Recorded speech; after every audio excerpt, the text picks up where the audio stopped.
The midnight hush. The first night, no one heard it, clearly. They only noticed the absence the next morning.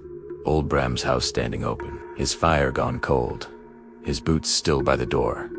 There was no blood, no struggle, no sign of fear. Just the sense that something essential had been carefully lifted away. By the second night, the town had learned to listen. At precisely midnight, the bells in the church tower fell silent on their own, as if muffled by unseen hands. The mist crept in from the low marshes, thick and pale, swallowing fences and doorways until the world shrank to the width of a breath. Then came the whisper. It was not loud. It did not need to be. It slid beneath doors and into ears, threading itself through sleep like a needle through cloth. Those who heard it could never recall the words, only the tone. Intimate and knowing, like a voice that had memorized the shape of their name long before they were born. By morning, another soul was gone.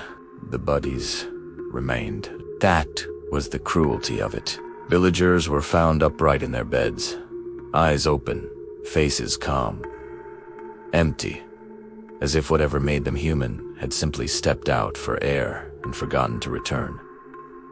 Fear took root fast. Windows were nailed shut. Prayers were whispered behind locked doors. Children were forbidden to speak after sunset, as though sound itself might attract attention. The town learned a new ritual. At 5 minutes to midnight, every light went out. No candles, no hearths. Darkness, absolute and trembling. Still, the mist came. On the 6th night, it took Maraz's neighbor. On the 7th, it took the man who taught her to read. On the 8th night, it paused outside her door. She felt it then, not with her ears, but in her bones. The fog pressed against the wood, breathing softly, patiently, waiting. Mara did not scream.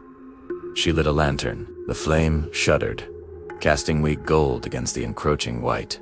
The whisper rose immediately, clearer now, shaping itself around her thoughts. It spoke of things she had buried, guilt like rust, promises left unfinished, names she had never forgiven herself for forgetting. "I hear you," she said aloud, her voice shaking but unbroken. "What do you want?" The mist recoiled, whoosed slightly as though surprised.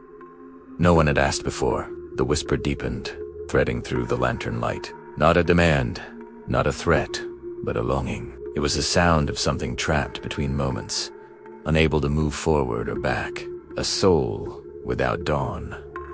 A hunger not for bodies, but for acknowledgement. "You were forgotten," Mara whispered. The fog surged, swirling violently, forming shapes that almost resembled faces. The air grew heavy with grief, ancient and unresolved. The town, she realized, had been built on an unmarked grave, a place where the lost were buried without names, without prayers, without rest. "You want to be remembered," she said. The whisper softened.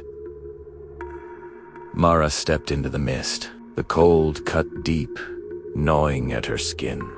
Her memories, her sense of time. The whisper circled her now, no longer predatory, but desperate. She spoke every name she could recall, every story the town had tried to forget. She prayed aloud, not from scripture, but from the raw ache of human remembrance. When dawn broke, it did so quietly.